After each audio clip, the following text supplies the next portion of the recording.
Hello YouTube, I'm going to do an unboxing of one of my favorite gun makers.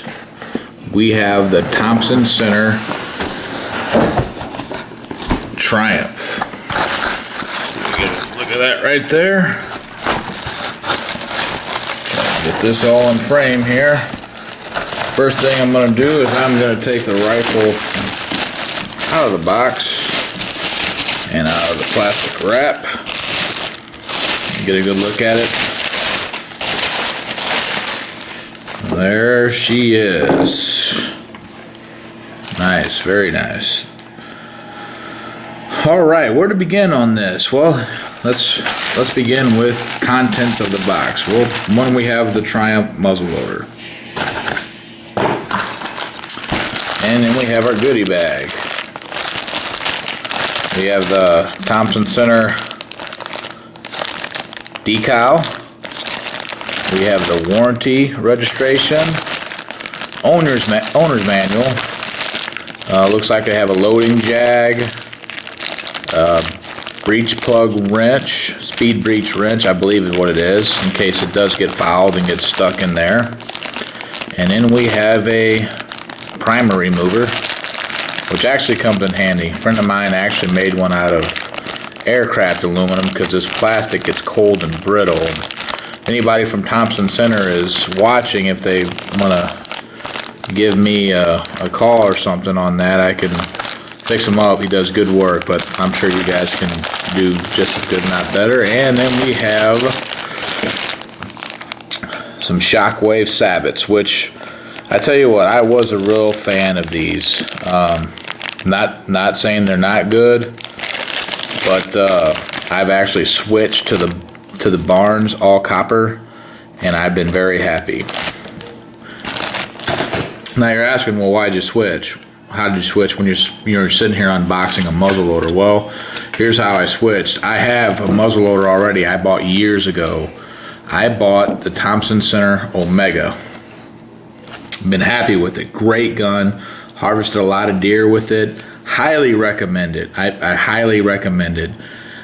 But more and more with the speed breech is probably the biggest selling point for me. I mean, I just fell in love with the thing. I know it's not that much of a not a big deal on the Omega to unload it, or not. I'm sorry, to take the breech plug out, but this just seemed like a no-brainer. I mean, out in the field, I don't usually have my wrenches carried with me.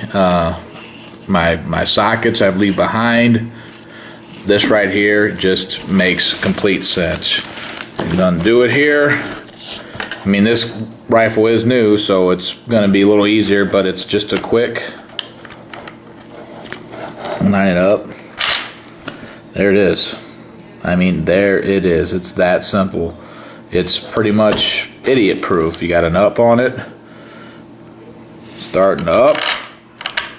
Got the lines to indicate that it's lined up. Turn it. You fill it in place. Close it. Snaps right in.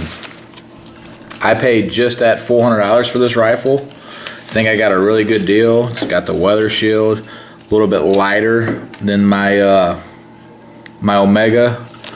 My Omega is the stainless steel, which, you know, I do like that because my job, I do work with a lot of stainless steel and seems to hold up well in the weather. This weather shield is, according to the tag here, see if I can't get this off here. Get my trusty old work knife out. It's probably got a little dirt on it for you.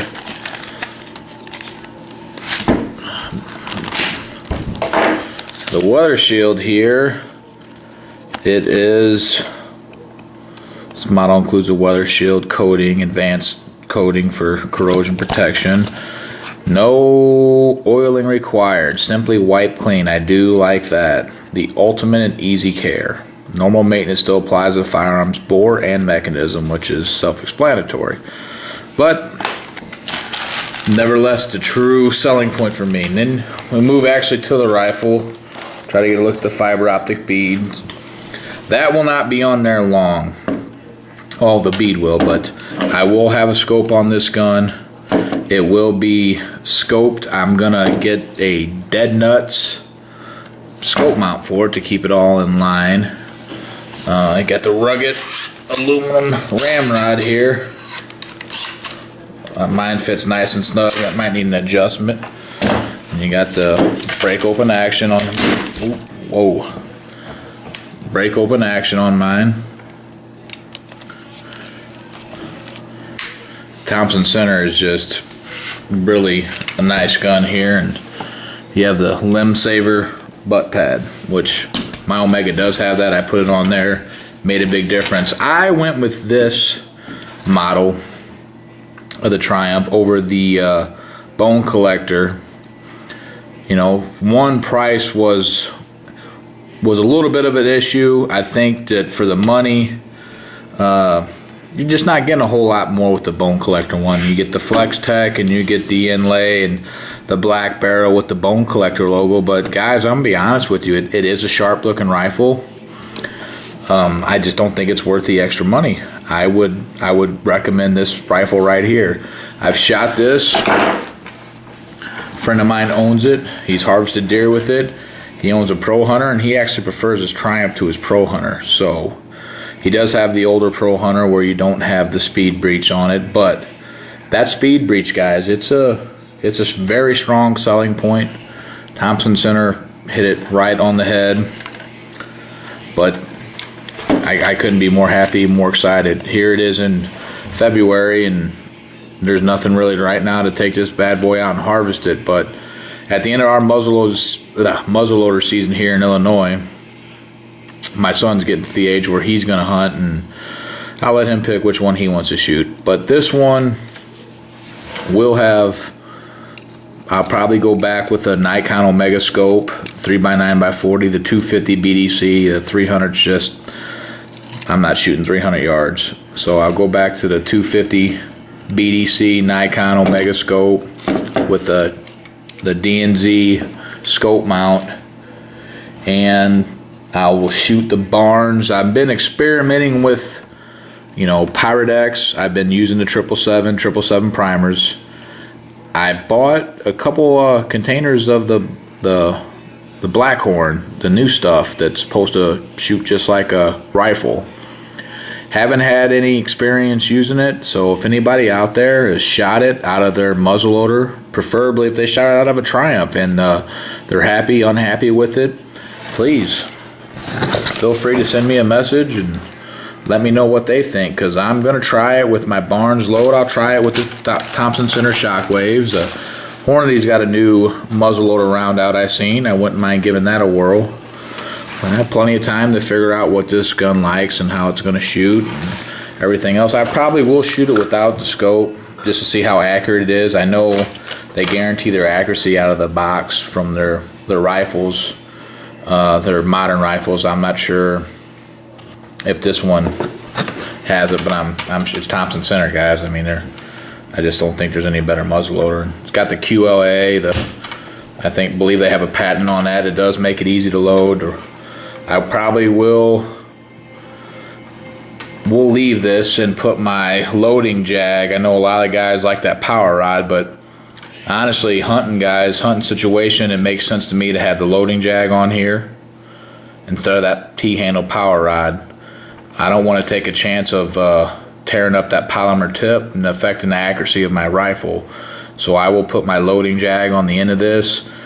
Yeah, it hurts the palm a little bit to get a push in there if you need a follow-up shot, but I just think for accuracy, it's worth it.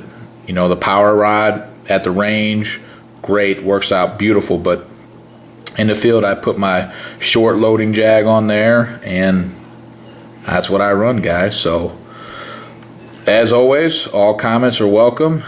Anybody that has ran that Blackhorn with a different primer or whatever you're running, I would definitely like to hear from you. So give me a message back, and thanks for watching. If you find yourself watching the video about a Thompson Center Triumph, good look at that good looking rifle.